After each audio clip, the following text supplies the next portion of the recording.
Welcome, everybody. So excited to have you here. We've got 1 minute until we go live, so grab your popcorn. Make sure that your pen is ready to take some amazing notes. Grab a girlfriend in the office. Here, we're going to go live in about 30 seconds. Woo, that attendee number is just skyrocketing. What a topic. Folks are so interested in this.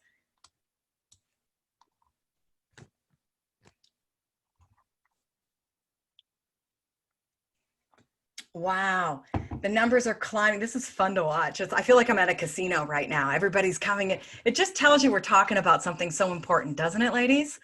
Yeah, absolutely. Absolutely. I wish I had this. I wish I had access to women like you when I was in my 20s. That's all I can say. Woo, we're over 100, joining, going, all the way up to 500 today. We're going to get started in about 10 seconds. The ticker is still going. That's exciting. All right, last moment of hydration. Here we go. Just for fun, everybody can count the blunders that I make along the way on a separate page of notes. Just don't send it to me afterwards. Okay, I just want to start. Here we go. Welcome officially everyone to our webinar on executive presence. By the way, so happy to see how many men registered for this session as well, and the comments all over LinkedIn. That makes me really happy because it is an important topic for anybody who's ready to raise their game and raise their title at work. And as you know, that's what Girls Club is about helping get more women into leadership positions in sales. So in a moment, I'm going to introduce this amazing panel, and we're going to dig right into questions, tips, and tactics. I think we have content for 4 hours. But first, I have to give a huge, huge thank you to our sponsor, Chorus. You already know them because they're the #1 conversation intelligence platform. But I love their executable nuggets. And it's great because a lot of platforms give trends, but I love the ones from Chorus because you know they work, right? They're giving trends from deals that are won. They're giving trends from top reps. And I am including some of their awesome nuggets in our content here today. If you don't get enough of them, you can go to chorus.ai. They have so many resources and ebooks in their blogs and on their resource panel. So I'm a huge fan of call recording. If you don't have this already and you are a sales leader or a sales rep or manager, folks, get that on the top of your priority list. I've been training inside salespeople for 20 years, and it's critical for managers to help their reps with their executive presence, right? Because executive presence is also client presence, it's sales presence, it's demo presence. And that's so important on all of our calls. So one tiny last note of love, I'm particularly proud to thank Chorus because they signed up to be a title sponsor for Girls Club. They're actively supporting our mission of helping more women earn leadership positions in sales. They're doing it with their actions and their checkbooks. Like they have, if you haven't checked it out already, go to womeninsales.com. They're doing meetups in different areas to help bring more women together. I love their product. I love their mission. I love their values. I love their CEO. We're in it together, and events like this are my very, very favorite part of Girls Club and aligning with our sponsors to do that. So here we go. Let's dig in and meet the amazing women on our panel. Here we go. Number 1, Christina McMillan from Topo. Give us a wave. There she is. Hello.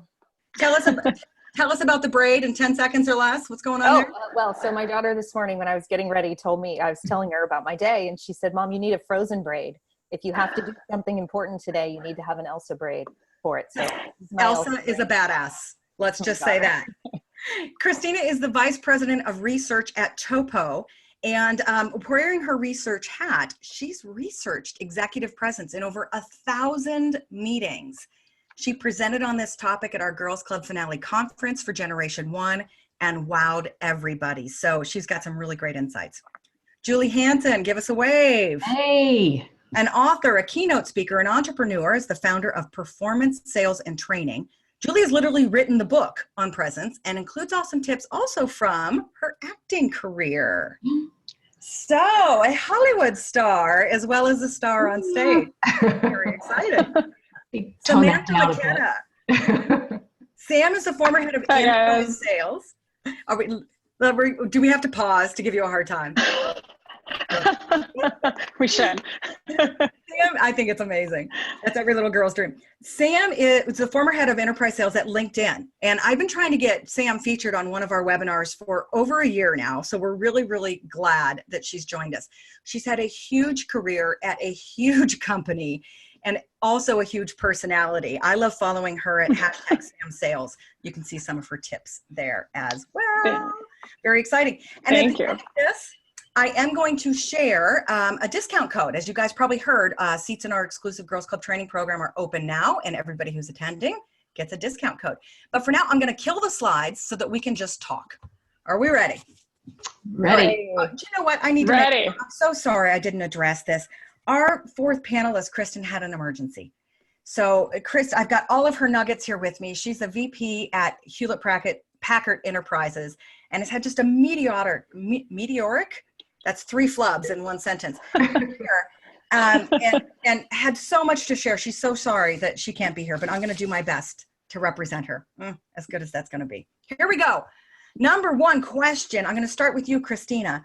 What exactly is executive presence? How do you define it?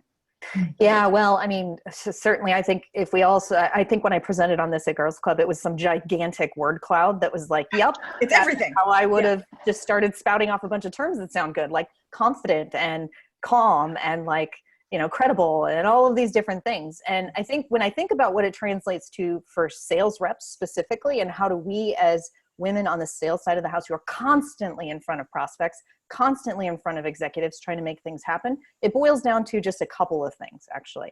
Communication, gravitas, and perception. And so if we look at each of those things and try to think about, what are each of those, like, how would I define those? Basically, it's communication is how you convey your message. Like, literally, how do you get out? What are the words you choose, etc. Gravitas is how do you act, from the, like, how do you carry yourself?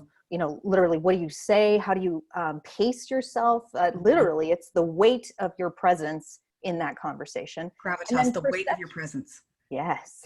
And then how are you perceived by the other party? So I think when I talked about this at Girls Club, I said, do I dare bring up appearance in a room full of women? But we can't deny it that how we're perceived, that includes how we dress, how we show up, how we act, all of those things is an important part of that as well. Yes. Sam, any words you'd add to that?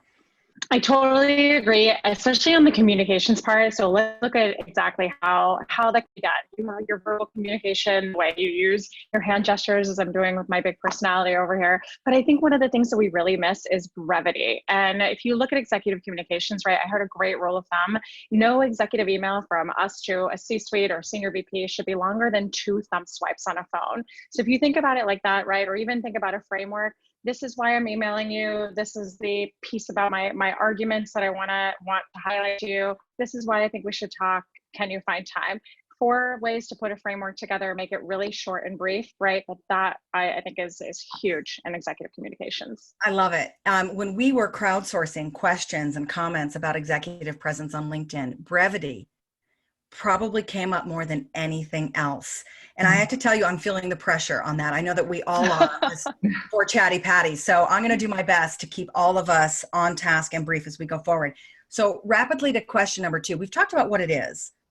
What are some signs when you know someone doesn't have it? And I know we hate to lead with the negative. That's a sign of not being, right, executive ready. So I'm going to start us, right? I'm going to go to a couple and then I'm going to toss it to you guys. One of the things I wrote down is that you can tell the person speaking is more in their own head. You can tell that they're thinking, that they're worried. Maybe that's a sign of lacking confidence. But for every word that comes out, I see 20 happening behind their eyes. I can also tell when someone's not quite ready on my team if they're me focused, not you focused. So if they're coming into a meeting talking about all the amazing things they've done, I'm not going to put you in front of a client like that. I'm not going to put you in front of an executive like that, or what's in it even for my department instead of what's in it for the customer or what's in it for the listener, right? And then the next word I have is kind of a dove factor, but it's sloppy. Sloppy in your communications, whether that's misspellings or moving too fast, sloppy in your appearance. And then the next one's about brevity and communication. When I can't get someone to speak up or I can't get them to shut up, That's a sign for me that I'm going to pause and coach a little more before I get you in front of other people. Julie, let's go to you next. Yeah, you brought up a lot of great points there, and I think the bottom line is how you present yourself is how people assume it's going to be to work with you. So if you're sloppy, right? If you spend a lot of time getting to a point, we perceive that that's going to be how our relationship moves forward. So a lot of things happen, like you said, in those first few seconds when we meet someone. So some of these subconscious signals that we put across, we are not even aware of. And, that being tentative, having a lack of confidence. And I think executive presence or any type of presence or charisma, whatever you want to call it, starts on the inside. It starts on the inside and it's expressed on the outside. Yes, there are some things we can do on the outside externally to tack on a smile and look more confident. But I'm telling you, if you don't feel it on the inside, if you don't get aligned with that internally, it's going to squeak out in ways that you don't foresee, in the way that you talk, in the words that you use, in how you carry yourself. And what I find is a lot of the things that you're talking about come from those beliefs that we have about how we fit in the business world. Yeah. And sometimes that preparation on the inside is the mental preparation, isn't it? Absolutely. It's the knowing I have a seat at the table for a reason. It's the studying my notes and being prepared. It's a little positive self-talk, right? We joked before we turned on the camera about the power pose, right? And building up our confidence. Right. And which has great science behind it, by the way. It works. It absolutely works. Christina, you were going to talk about this, that lack of confidence. Well, and I think one thing for me that comes is for every person in your journey as you move up in your career, you have to deal with those things that almost seem physiologically impossible, like being nervous. And I find that people who have executive presence have systems to handle the things that are the tells that make them look like they don't. So for example, people early in their career who say, you know what, I'm going to get really good at public speaking because I feel like it'll be useful. And so what do? They go out, they practice. Does it mean you don't get nervous? No, but it means people don't see it. And I think that is so critical for developing all of these things is when we see somebody younger, so some of the things like disorganized or working it out in their head, it's because they don't have the system to get past that. So the reason why executives are brief is because they know how to structure the communications. And we can talk about all the other good things, but it's because they've practiced it. I love that. And go ahead, Sam. I was going to say, I can't agree with you more. And I think you said it exactly right. A system. I've got a pause on your internet connection. There she is. There we go. You were cutting in and out there for a second. Wait, it was brilliant. Sorry. Say it again. I'm back. It was brilliant. No, I agree with you exactly in terms of what you said about having a process, right, to help them through the things that are not so confident for them, or crutches, right, that they can rely on. So they can say, okay, this is what I do when I get nervous. This is a great crutch. I know it myself. They won't see it, but here's something I can do. Good. I'll give you like a great takeaway from our side is that I've always coached my reps, especially the ones who talk and talk and talk. We're like, oh my gosh, get to the point. When they ask a question, I've always said, you can ask the question and then ask it again in a little bit of a different way, right? This is your measure. You ask it one time, like, what did you do this weekend? For example, did you go out with your kids? Did you go to the movies? What did you do? That's your second time to ask a question, and that's it. You don't get to ask it again. And it also fills the silence while somebody thinks of the answer they want to give you, so there's not awkward silence. So this is just a crutch to say, this is your rule. You only get to ask that question one time, and then again, a little bit of a different way, and then you have to stop talking. That's a great hack. That's really good. I'm going to give a couple of Kristen's points, but I'm going to ask you both, Julie and Christina too, if you have another hack to share about a system of handling nerves or preparedness. I would say, so Christina told a great story about people going to public speaking because they're afraid of, they know it's important, but it terrifies them. Right, which is what you teach. Yeah. And when I got in sales and I realized I had to present to customers, it terrified me. And I looked around, I saw everybody else kind of seemed like they did it very naturally and without any nerves. And I thought, what is the most frightening thing I could throw myself into to get over this? And similar to public speaking, I started acting. And I thought, I can get on a stage because that sounds scary. And I learned a lot about just moving through those nerves. And what I would just like to stress is that just because you're able to do that doesn't mean you don't have the nerves or you don't experience them. And expecting that you're going to be rid of those is unrealistic. And I think a lot of times I hear people talking about, well, I'm not like that because I'm really nervous. It's like a lot of those people are nervous, but I'm nervous right now. I have very sweaty palms. But we have techniques to work through that. And as an actor, so much of those nerves are physiological, and it's about you know, releasing the tension and not letting it freeze up and inhibit you physically or vocally. Yes. Yeah, not being scared of them. I think it's like, we think of nervousness as a bad thing, but it actually is like, I mean, I used to do sports, and it's like my focus was anger. Like I was like, I got to get really intense.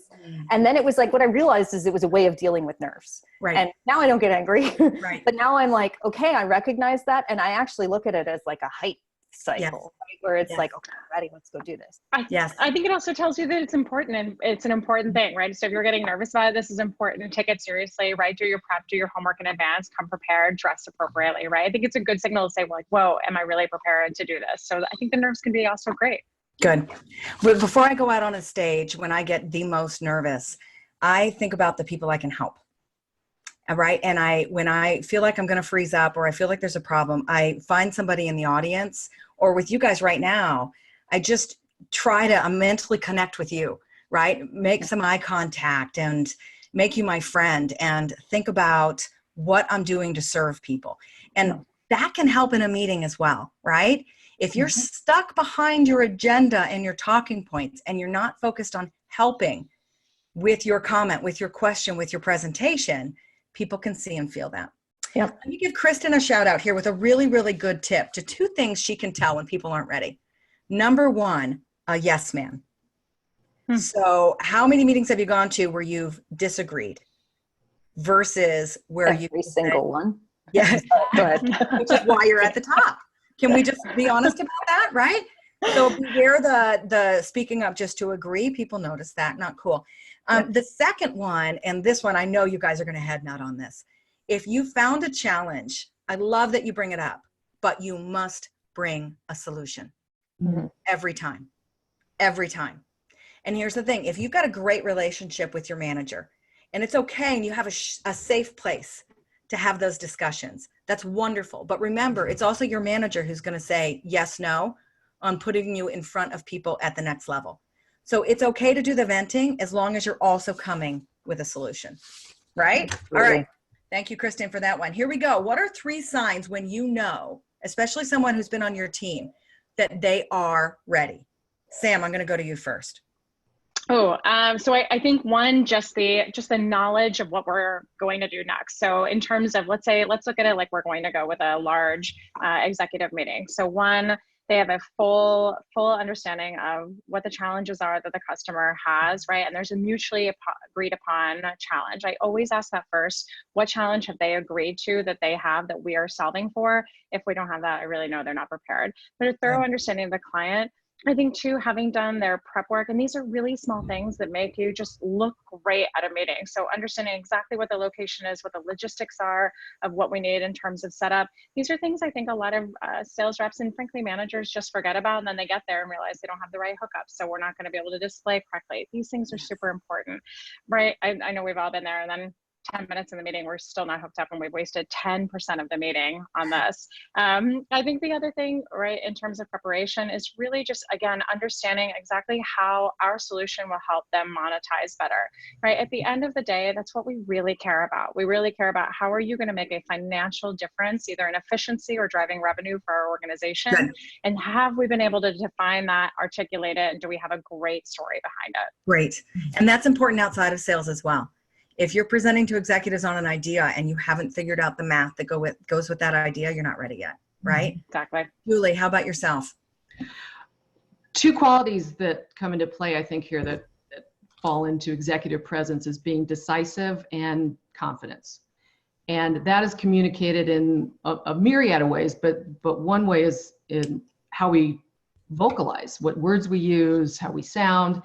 And I find that people who are ready or have more executive presence tend to speak in more concrete, specific language as opposed to the tentative, sort of, kind of, maybe when they're presenting a solution, like, well, this will maybe help you. It's like, no, it'll either help you or it won't. Commit to what you're talking about. Mm-hmm. So, And that takes practice, doesn't it? Yeah. Because it takes practice, and it also, again, it comes from the inside. If I haven't fully,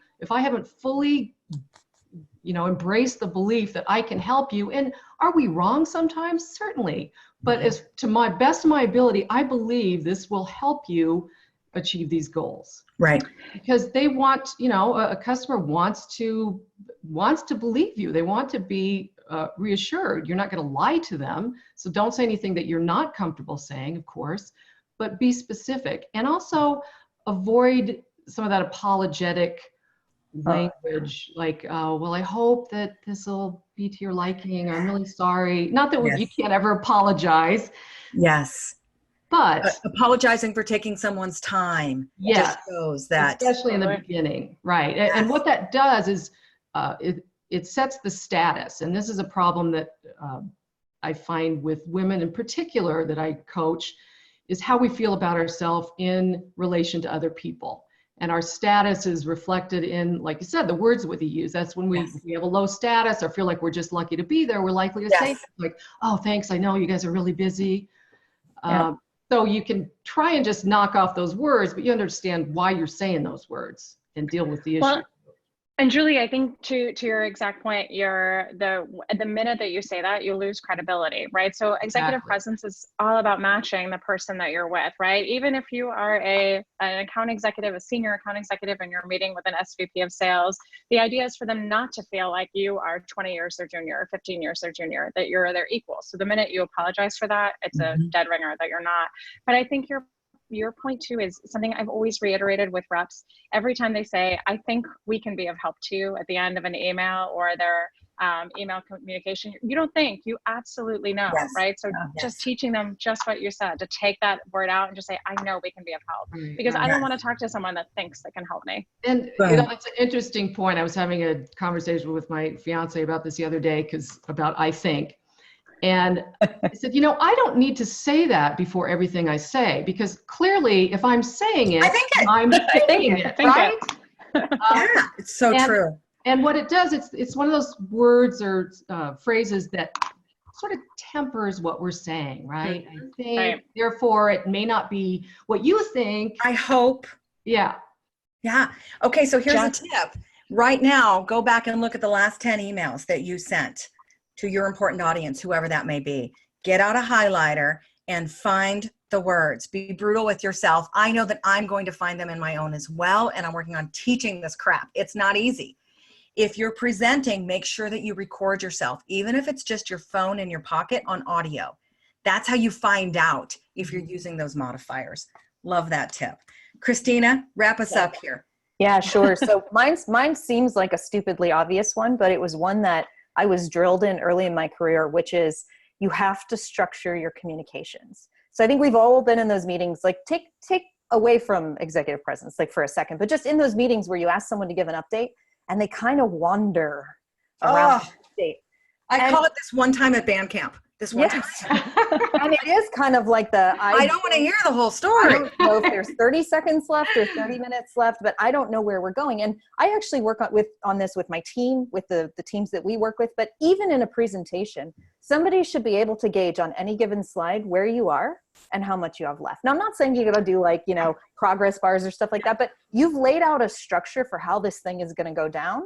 And they are following you in that structure. And I think this is even more important in executive presence, because everyone assumes that executives are smarter, and it's not always the case. And it's not a dig, but it's like, we assume that their ability to process information is greater than ours. So I must give them everything I know, and they will like that.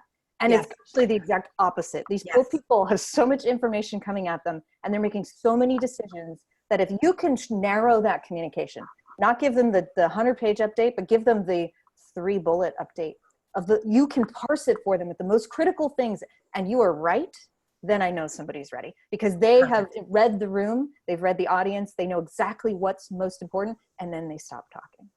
Oh, that was beautiful. I've got another construct I've used in the past. It's called STAR. What was the situation?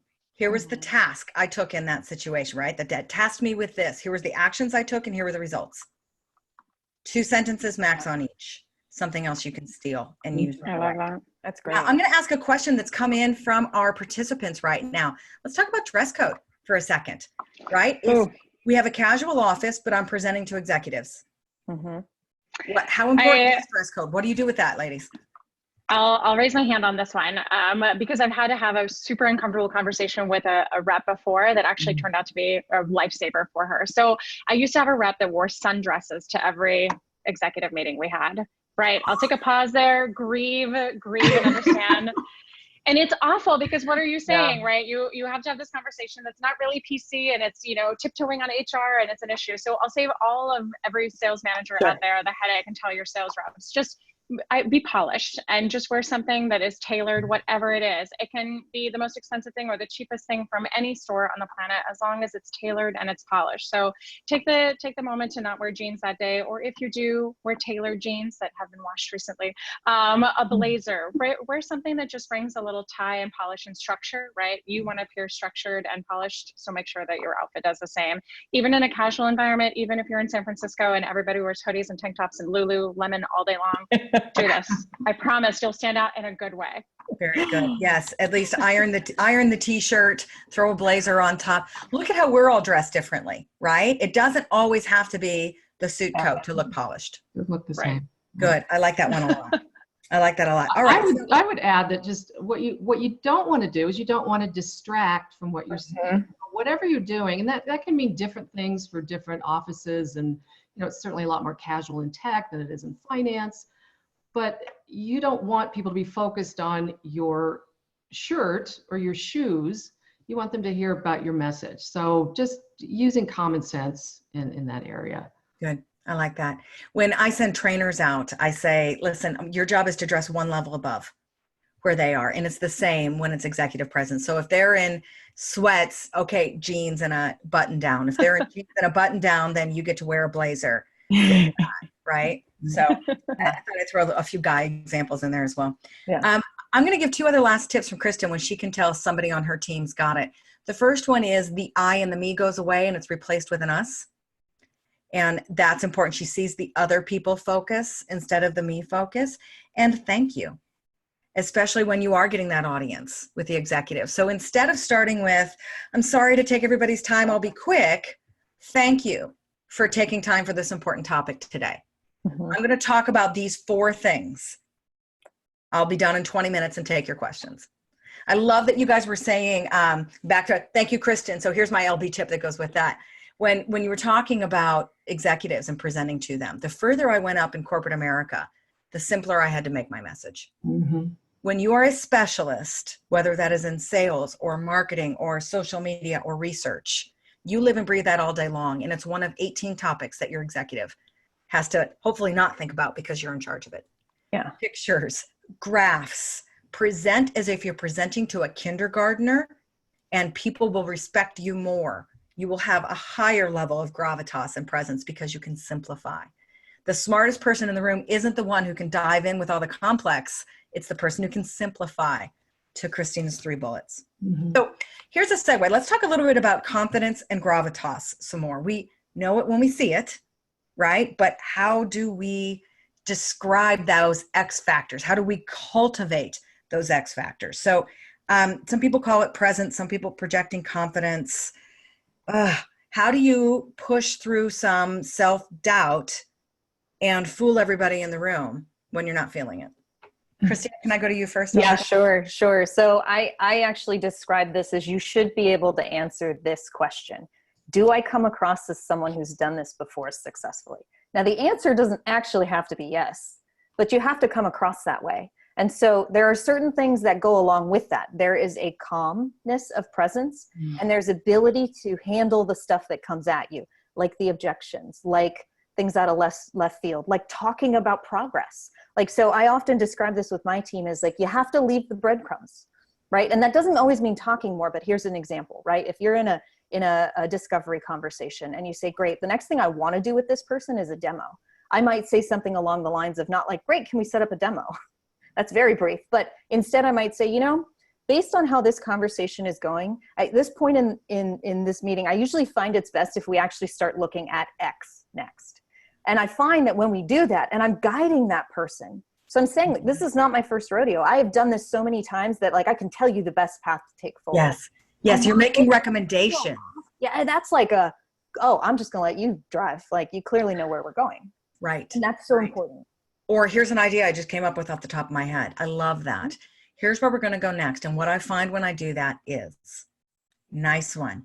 It's a good segue into a question we have from the group. Let's do that. And then Julie, I'm going to come back to you on this point about projecting the confidence. What do you do in a meeting when you're asked a question and you don't know the answer? You're honest. I think anytime you don't know the answer and you try to BS your way through it, anybody can see it, unless you BS your way through it before and you have a really good answer for it. But I think honesty is always the best policy for this. Say, that's a great question. It's actually one we haven't gotten before. Let me think about it. Let me work with our team and I'll get back to you by X date. Now, the whole point here is you have to actually follow through and get back to them by X date. So please make sure to also do that. Yeah. And you know what, Sam? The second part of that is you actually have to shut up. Because I'll say, I don't know, and I'll get back to you. And my brain can't stop trying to solve it. And I will blather for the next 5 or 10 minutes trying to answer the question, right? Just shut up already. You've written it down. Move on. Good. I hear that a lot in presentation training. What if I get a question I can't handle?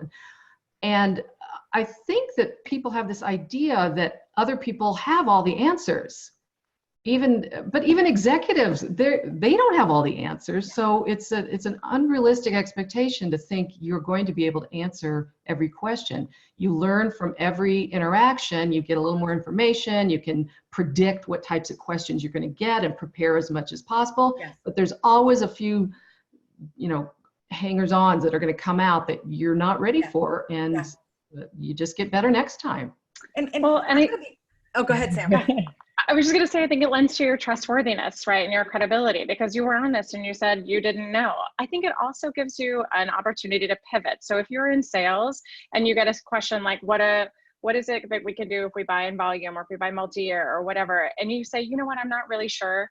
Or it's not typically how we structure a contract. Let me think about this and work with our team and get back to you, because maybe you have an idea of what you want to charge or how you want to structure it, but other people on your team have a better idea, right? So you collaborate and then you get back to them by hitting pause on it and not giving a direct answer.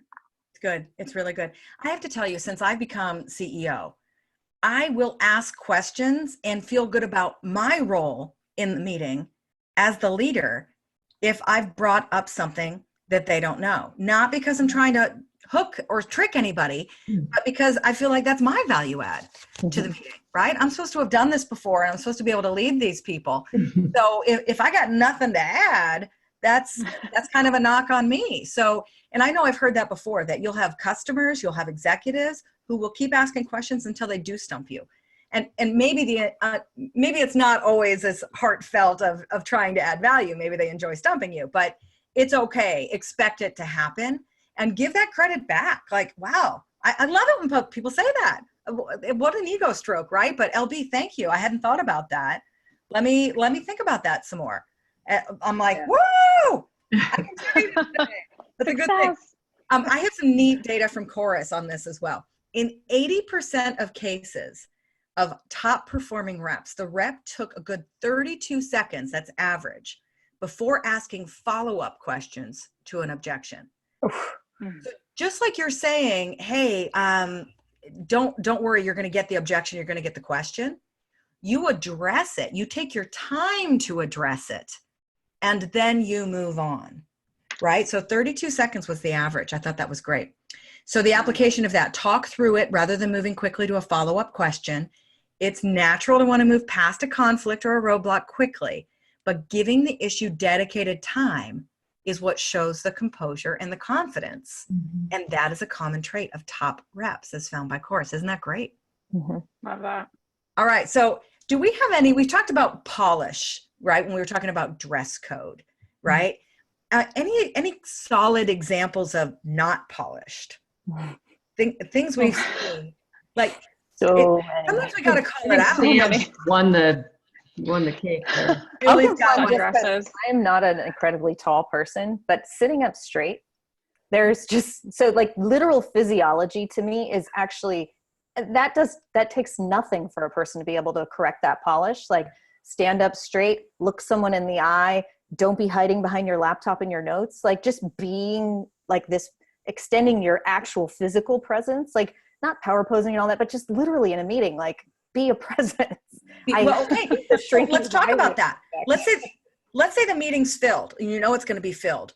Ladies, quit sitting outside the table. Yep. Right. Quit taking the chair on the sidelines, pull up to the table. Okay. If the only one's left is for the CEO, maybe don't take that seat. But otherwise, Don't take Lauren's. But then stand. I mean, honestly, like, if there's that many people in a room, stand. So you're like tall. I mean, I just think, like, stop taking what is sort of the dictated thing as the norm and change it. Don't hide behind your computer, right?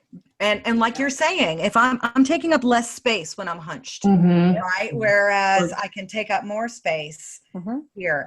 Sean Carroll Sandy did some really cool presentations on that at Girls Club as well, talking about, like, if you look at men on a subway, right? They'll sit in their chair and they'll take up the space. And you look at most of the women, they're trying to shrink down. That's natural in us, ladies, sorry to say. So take up your space.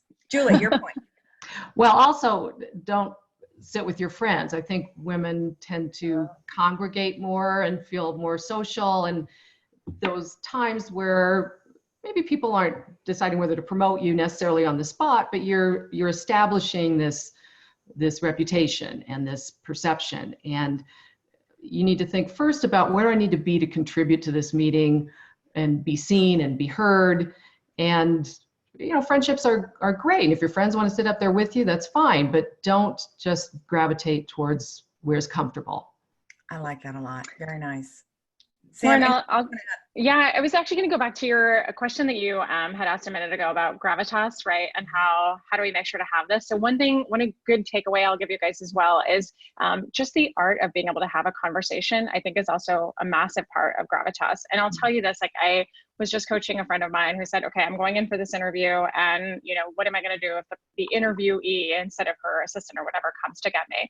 And I said, well, you're going to talk to her on the way there. And he's like, okay, well, what am I going to talk to her about? I'm like, oh my God, not the weather, first and foremost, right? But so one of the things that I coach a lot of people to do is always to give 3 pieces of information about yourself that somebody can latch onto, right? It's the worst thing when you say, so where are you from? And they're like, Chicago. And you're like, riveting, what else, right? So give 3 things. So my coaching was, tell this person, I'm sorry for my voice today. I'm suffering tremendously from allergies. I just came back from Newport with my fiance and they're really acting up. So you went to Newport for a weekend, you have terrible allergies, and hey, somebody wants to marry you. So that's super exciting, right? 3 things that somebody can talk to you about. And I think what's interesting about that, and Lauren, I'll ask you, are you still nervous right now? No, not at all. I'm having a great conversation. So here's why. Okay. So we're always nervous in the first few minutes, right? We need that icebreaker to kind of go through. So that first few minutes of conversation of you building rapport with somebody gets that out of the way. And then you can present with a clear mind mostly and lose those nerves. Yeah. When we share about ourselves, it's the fastest way to build rapport. To calm down. Yeah. I love that rule of 3. Now I'm going back to that movie again. And that's the second time I've referenced the same movie. Not executive ready, that movie. So we've talked about projecting confidence, but another big C word I hear a lot is charisma. How the hell do you teach and refine and coach charisma? Christina, I'm going to come to you first. Yeah. I mean, I actually, I'm a bit of a nerd on this topic because, again, youngest child, smallest person in the room, obviously, I'm just kind of like sometimes. See me. Yeah, I mean, 2 brothers is just like, yeah. Anyways, I think that what's really interesting is I've seen a lot of interesting TED Talks on this, like particularly if you transfer the word charisma to the word passion, because they really are very similar. So everybody's got all this like existential crisis around what's my passion.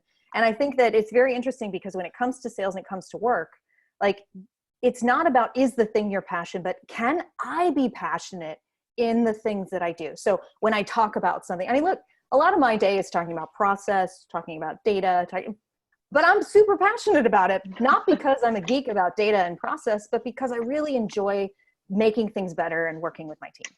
And so that comes out. So whatever it takes to, whatever your product is, to find out I'm really passionate about the people we help, or I'm really excited about the work that we've done with such and such customer, like having some of that stuff come out with the other executive presence stuff is actually helps you build those blocks for what comes across as charisma. Well, and you gave a great point about meeting prep there as well. Whether it's an executive presentation or a customer presentation, can you bring a data point that gets you hot and bothered? Right? Something that you can share your passion about, a success story, a win, a testimonial, a comment, any of those. I love that. Julie, sorry, one last thing I would just add that's really important is people know when you're faking it. Yeah. And so if you're passionate, you got to actually, like, there's a desperation in your voice that communicates that passion, that like just shows like, no, they really mean it. And I think don't be afraid of that. Don't tamp that down just because you're worried about getting a little too worked up. Yeah. Really good There's point. times to do Yeah. There's times we bring ourselves back, but that shouldn't be one of them. Nope. Julie. I'll dovetail on that because sales is a transfer of emotion. And I think what happens is we get into what I call business mode, and we act like we're supposed to act, and it's really nice and it's really boring and we all sound alike and there's no big movements, and it's like, we all look alike. Right. And a lot of what I work with people on is kind of getting rid of some of those old beliefs about I have to act a certain way and I have to act within this box, because that's not what's memorable and that's not what connects you with another person. I want to know how you feel about your solution. Yes. I've seen presentations where people will tell me, this will save you $500,000 in the first month. I'm like, if I didn't know what you were saying, I wouldn't know if that was good news or bad news. Yeah. Yeah. The face doesn't give away. The sound of your voice doesn't give it away. Yeah. Don't be afraid to put some feeling into it. Yeah. You're so right. And that's not easy for people. I say that very flippantly, but it's tough when we're taught to act a certain way in business. There's a certain amount of tension that comes in when we're in front of people who really care about their opinion. So you have to do the prep work to be able to communicate freely and in a passionate, emotional way to a certain, we don't want to start crying, obviously. That's a great point. Yeah. Dramatic. I can save you $500,000. I just love it so much. One of my very favorite lines from Seth Godin is "Let your freak flag fly," and I think that the way that translates into the sales profession and in our professions is that you can't be afraid to show some of the personality. And I got to tell you, I think that we're doing a disservice to a lot of young salespeople out there because we hire them in, we don't train them, and we shove them scripts. And how can we let our personality and our passion come through? So if you've been given a script, look at the intent and the goal and put it into your own words and bring in your own stories and bring in the things that get you excited. And if you're one of these fast moving sales leader who have handed out scripts, I'm going to invite you to look at that again and reconsider. Sam, do you have any last words on this charisma?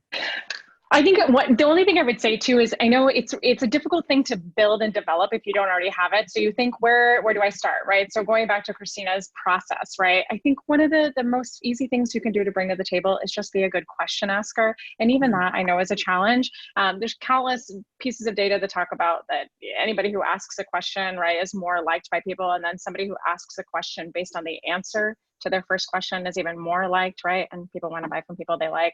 But just think about that as an easy crutch to build charisma. You're asking a question, you get a response, maybe you ask a follow-up question to that, and then you tell your own story, which will hopefully get somebody to say, okay, let me tell you my story about this too, or ask you a question. And it develops this passion, this kind of going rhythm. So that's an easy place to start. Just come armed with some questions so you can at least have something to talk about, and eventually you'll get to something you're passionate about too. Perfect. Great point. Curiosity. Yeah, curiosity is a huge part of charisma. If I'm passionate about this topic, I'm not going to pretend I know everything about that topic. I'm open to learning, and I really want to learn more. Jane Gentry gave a great tip on LinkedIn when we were talking about this. She says, laser focus on the person that's talking.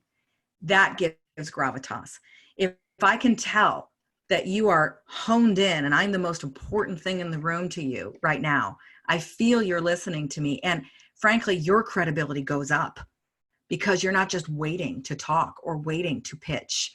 And that's, of course, a problem we have in sales. What's the most recent stat I think HubSpot gave us, that less than 13% of people trust salespeople? Yeah. Right? And charisma, curiosity, gravitas, confidence, using our own personality, all of those things impact that, right? That's a big one. Let's go back to meetings for a second, if you don't mind me popping around all over the place. We can always tell when an executive's leaving a meeting or running a meeting, right? It is on point, it is short, we are on topic, and everybody is leaving with action items, right? What other tips can we give when we're participating in or running our own meeting to really project that executive presence?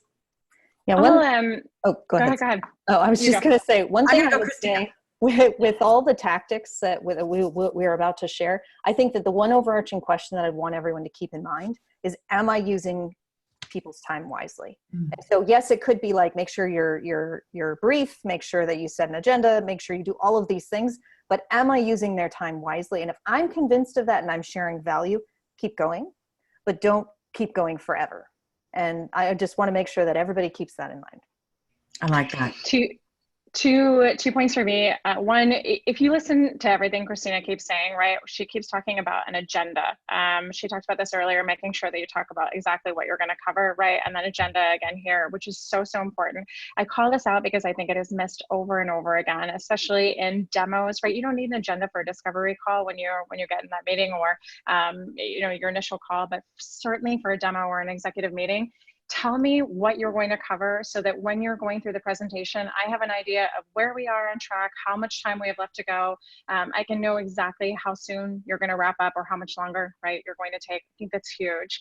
The other thing I would say, just in preparation for a meeting, there is never a meeting that I've gone to where I'm not early. And just be early, especially if it is a lunch, a dinner, a cocktail thing. And I think this happens more often than not. I'm there early. I communicate with the staff what I'm here for. I tell them who's going to pay the check. I tell them what time I want to leave.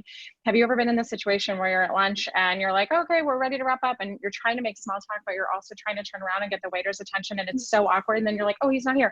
Okay, so what are you doing this weekend? Okay, hold on, let me find him again. Oh my God.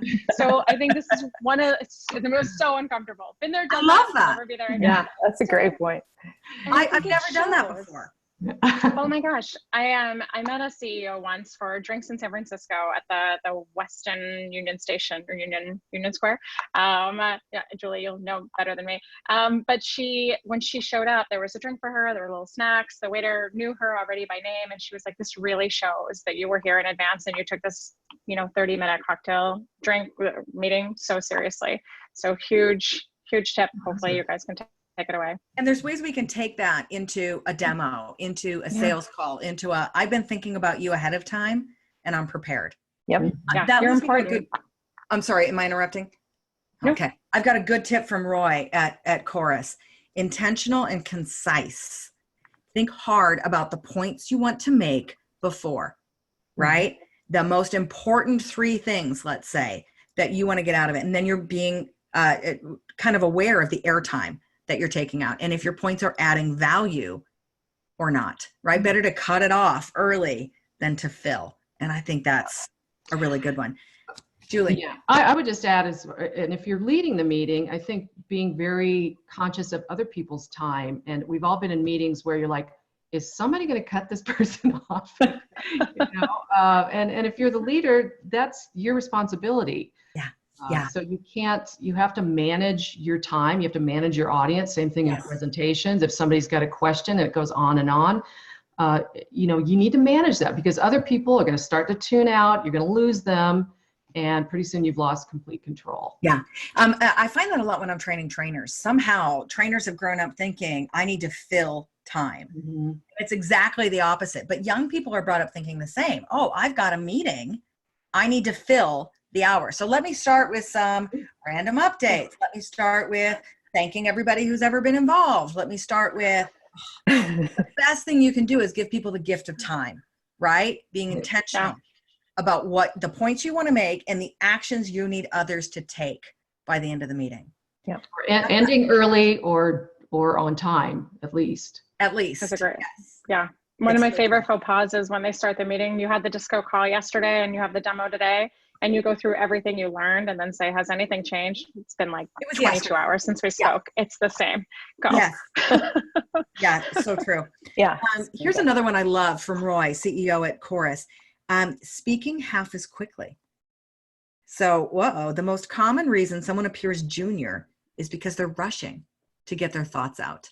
And you guys, I know I struggle with this too. It's sort of, it's the kissing cousin opposite of charisma. When I'm passionate, I can just. Me too. Get so excited.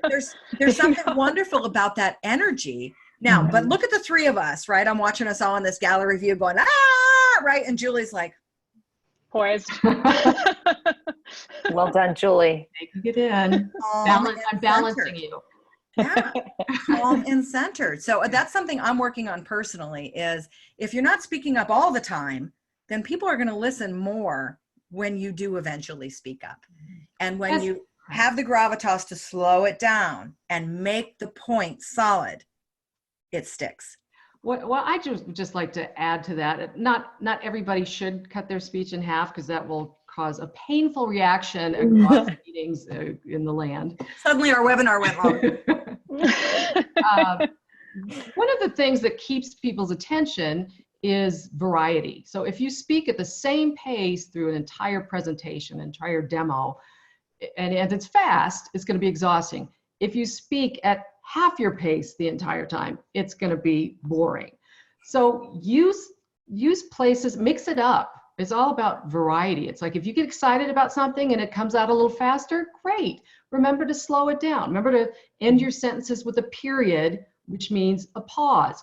Most presentations, people just talk in these long, unpunctuated paragraphs. And it's a good opportunity to take a pause, let your audience catch up, especially if you've been talking quickly. Yes. Let your audience catch up, have a reaction, and maybe they have something to say. Maybe they need to, they need a break from you talking. Yeah. One thing I would just add to that I thought it was a really good rule of thumb is it's hard to know when to do those things, but somebody once taught me that when you're talking about things that words and phrases that people know, you can speak them quicker. When you're talking about something more complicated, you have to slow down because they have to process it. They have to plug it together. They have to figure out what you're saying and all that kind of stuff. So for example, if you're pitching, things like, thank you so much for taking the time today can go a little faster. People know what you're saying. Right. But when you get into the what I'd like us to focus on today is one, I'm going to slow down because I really want to make sure you're paying attention to this part. And then I might speed up. It's okay, great, let's get started. And so think about what you choose to slow down is part of that variability, I think. Very good. And so here's some rules of thumbs that I've heard you say. One of them is when you're giving the agenda. You're establishing your gravitas, go slowly. Another one is when you're answering questions. Anytime you are nervous, or you know you're nervous. And by the way, that's a chorus nugget too. The top reps didn't speak faster when overcoming an objection. So the parts where you know you get nervous are the keys in your head to say, cut it in half, go slow. I like that. So now that we've talked about going slow, I'm going to lightning round some questions. Okay. The first one is when we're communicating in presentation mode, PowerPoint. One tip for executive or customer facing PowerPoints. Julie, do you want to go first on that? Yes. I'm sorry. I have two. It's my bailiwick. 800. So I appreciate you giving two. One. I think by now people know not to read from their slides, but also don't talk to your slides. I see a lot of presentations where it's like, yes, the slide is still there. You actually have, you can tell from your audience if your slide has changed.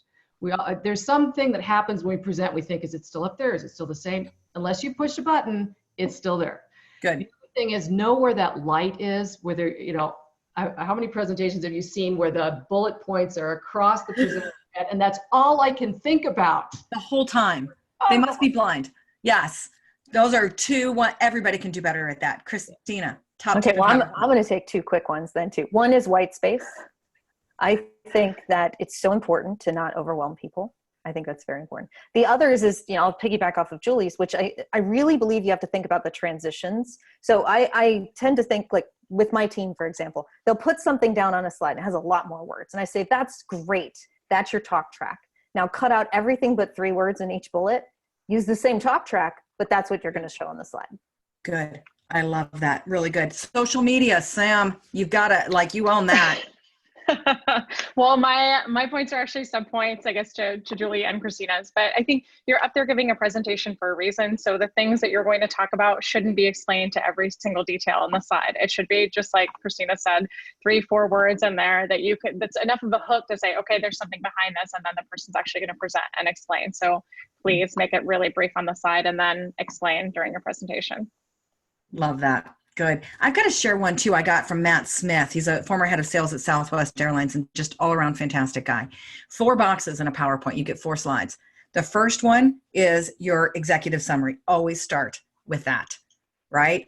Then your last one are the actions you want people to take. You go back and fill in. Number 2 is your story, and number 3 is your data points. I thought that was an awesome one. Hey, I'm getting blown up in the questions here in our webinar. Ladies, we got to address the B word. We're talking about gravitas. We're talking about decisiveness, right? But there's also sort of this likability. How do we come off as confident and not a bitch? Who wants to take that one first? Well, I just said I disagreed with everything, so I'm not sure I should take that one first. Just kidding. The contrarian. Right? No, but that's great. You are the contrarian, right? And you're a data head. How do you not and that like pitch? Our business is actually, like, how we develop what we do is debate driven. And so it is actually really hard for people to not believe that you're criticizing them, but rather it's the thing. And I actually, what, for right or wrong, this is what I do with my team. I deeply care about these people, and I can sense when I've gone off. And so I immediately address it. I don't let that fester just for the sake of being right. And so I'll often say, what I'm seeing is, I'll observe the thing, and then I will say, and here's where I'm coming from. But I know even when we were at GirlsClub, somebody often said, is like, I saw what just happened, but I want to understand the intention behind it. And that allows you to be able to even proactively do that for yourself, which is like, here's what I'm trying to do, but I get the sense that maybe that's not what's actually being. Yeah, let me just pause and share my intent. Really good tip. Ladies, anything else to add to that? I think any kind of criticism, constructive or otherwise, delivered without empathy is going to come across as aggressive and being a B word. So if you start from that place, but I also think we need to think about who's saying you're being a B word, right? Yes. Where is that coming from? What does that mean? Does that just mean you're being assertive and you're saying what needs to be said? Yeah. And they don't expect that to come from you? Right. Think about the context. Yep. That's a good point. I'm going to wrap that one, if you don't mind. The first time I learned that people called me a bitch behind my back, I was in my 20s and rising up in my career. I was training overseas. It was training IBM in Scotland. And the buddy I was with was like, oh yeah, he said you were the biggest. And like I had to cry, I got to be honest. And I thought about that a lot over as my career progressed. And what I'd like to invite you to do is embrace that. I don't invite you to be one, right? And I'm very clear that I'm not, but I am clear that I'm direct and a little bold, and I'm going to tell you how it is. And sometimes I will offset that with a little self-deprecating humor, and that helps people be a little less intimidated, if that makes sense. But don't apologize for being powerful and for being assertive and for speaking your mind. If you're not collecting a few B's along your career, if you're on your way up, especially in male-dominated industries, you might not be trying hard enough. You might not, really be putting it out there with the gravitas and the confidence. Here's a question from Jackie via LinkedIn. What's the best way to challenge a customer or an executive while still being collaborative? So they got it wrong. How do you challenge? Sam, I'm going to go to you, and then we're at the end. We're going to have to wrap up. I think one of the most important lessons I learned as a sales rep is I went to my solutions engineer when I was very young and said, they want to do it ABC. And he said, we can only do it ABY. And I'm like, no, we can't do that. And he's like, let's talk to the customer. So we get on the call with the customer, and all my solutions engineer said is, why do you want to do it that way? So I think just try to understand, right? So when you challenge the customer and they say, this is exactly what we want to do, and this is what we want to do, it has to be done this way, or they ask a question, can you do it X, Y, Z? And we say, no isn't the end of it. Well, we can't, but can you help me understand, right? Can you help me understand this? Can you walk me through the landscape of why you would like to do it this way, right? Get clarity, because oftentimes when you get clarity on whatever it is they're looking to do, you can say, oh, we can do that. Not the way you've been doing it, but in this much better way. Like, Good. Let's demonstrate this for you instead. I like that. Christina, I know you've got something to say here because you've talked about this in previous points, right? Of using data, right? When people have done this in the past, or here's what we found. You want to wrap that really quickly? Yeah, sure. So, I mean, we believe strongly in the, you can't tell them they're wrong, but what you can do is share an insight. And an insight could be a data point, or it could be a different point of view. Good. And so you Very could well. absolutely, take it out of the like you versus me thing and just say like, what we often find, or you literally just sort of like park something next to it. And so finding a way to say no, or instead of saying no, rather saying, well, what I usually see is this, helps them understand that there's a parallel way of thinking about it. And So you might good. do that, but at least you're sort of planting the seed for it. So good and so actionable. All right, women, I promise the rest of these questions we're going to do our best to address on the Girls Club blog. So come back and visit often. I want to thank my incredible panel. Christina, how can people find you? You've got a conference coming up, right? I'm on LinkedIn, and Topo does an annual conference for salespeople. And our big thing is to make it specific and actionable, not just inspiring, although that's important too. You've demonstrated that today. So many actionable nuggets. Thank you. And so you can find us, it's summit.topohq.com. It's next spring. It's a great way to get plugged into the Topo community and get access to some of our research. Good. Julie, you teach this for a living. You've got a book out. How can people find more information about that? You can go to performancesalesandtraining.com, and I do presentation skills and also executive presence, and executive presence specifically for women in sales and sales leadership. I've seen some of this training, and it's so amazing. I learned something. It's in conjunction with Women Sales Pros, so we're dedicated to helping women in sales really hone that skill. Thank you for that. Sam, how can people find you? You can follow me on LinkedIn and also search for #SamSales if you want more of these daily tangible nuggets to take away and apply to your sales game right away. I love how you ladies have done that. Thank you so, so much. I also want to give one last shout out to Girls Club. Everybody who came today, here is your discount code, Executive Presence, our exclusive training program to help women get from, I'm not sure I'm ready for leadership, to I'm a badass and ready to take on a team. Seats are open right now. You can apply at wearegirlsclub.com/apply. And don't forget the promo code, Executive Presence.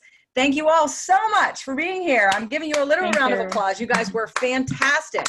Lots of people lighting up saying thank you. Best thing ever in our comments. We'll be respectful of the time and cut it right here. We'll see you next time, everybody. Thank you. Thanks, ladies. Thanks. Thanks.